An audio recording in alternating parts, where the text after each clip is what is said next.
Rainbows, pride, and love is love. Is limitless love the same thing as boundaryless love? Let's talk about that. The answer is no, they're not the same thing. Limitless love means everybody who comes to Jesus, no matter what mess they bring with them, he's going to receive them. Boundaryless love means we're just going to affirm people where they are, no matter what is going on. One invites people to change and to upgrade. The other one says, we're just going to change the standard of what's normal so that you don't feel bad about where you are. And here is why that really matters ultimately, is because God actually is love. And he created us from the beginning. He said, let us make man in our image after our likeness. Male and female, he created them. So men, women, we are created towards the image of God, invited to fully partake in his image.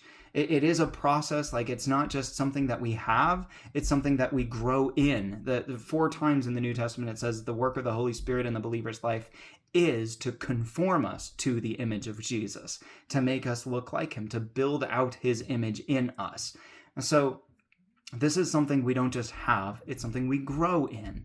And that means, like, we're going to be growing in his image. If God is love, like 1 John 4 says, we're going to be growing up into the image of what love looks like.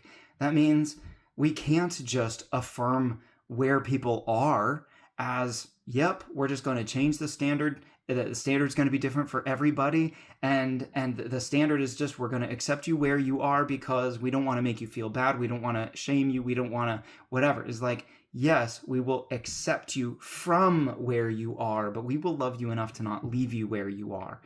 And this is the message that I want to give, especially to those of you men and women in marriage or wanting to be married. Like, pursue love. Go after the Lord and say, God, teach me to love. I want to live so lovingly and so beautifully in the wonder and the beauty of a marriage that is absolutely thriving in all you created it to be. Like, guys, the world has not yet seen a marriage that is thriving as much as God longs for it to thrive. But it's possible. It is possible for us to grow more towards that as we pursue the Lord, as we seek his face, as we not just as we welcome him into our homes, as we welcome him into our thoughts, into our hearts, into our emotions, as we open our treasure store of our insides to him. And we're like, God, come teach me how to love well. Teach me how to love my wife well. Teach me, women, teach me how to love my husband well, singular.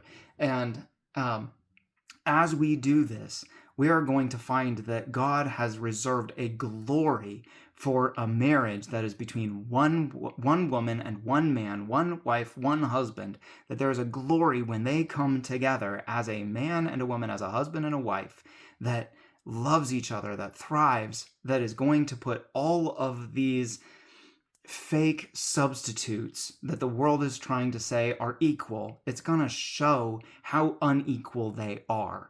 And it's going to actually raise our whole culture up into a revelation of love that we don't currently understand. So this is my heart's cry to you. Husbands, love your wives. Wives, love your husbands.